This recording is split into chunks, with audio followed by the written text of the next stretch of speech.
Okay, welcome back. For this problem, we're going to use some blocks again. So we're going to try and do this. The first thing that I want you to do is to make as many different shapes as you can using one of your blocks. Okay, that's not going to be difficult because the only shape you can make with one block is this. Okay, if you've got two blocks, I think the only shape you can make is this, because this is a rotation of this.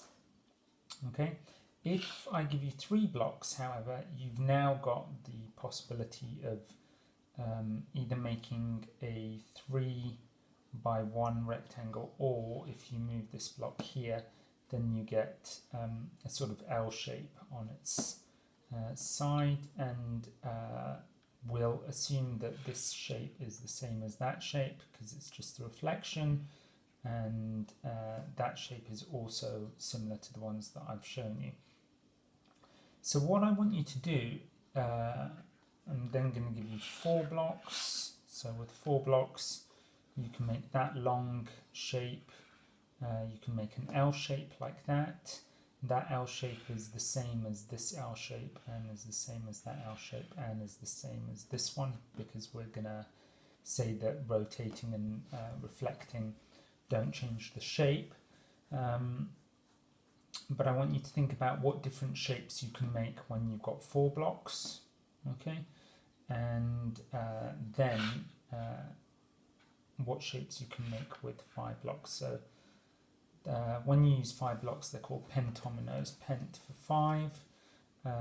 So what I want you to do, please, is I want you to sketch or draw the different shapes that you can make. First of all with 1 block, then with 2, then with 3, then with 4. All the different shapes you can make with 4 blocks, and then all the different shapes you can make with 5 blocks. As before, the blocks have to touch, each side has to touch completely, so you can't have a shape like this or a shape like that.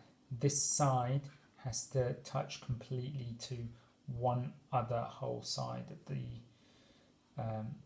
adjacent square.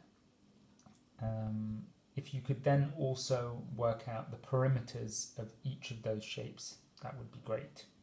Okay, have fun.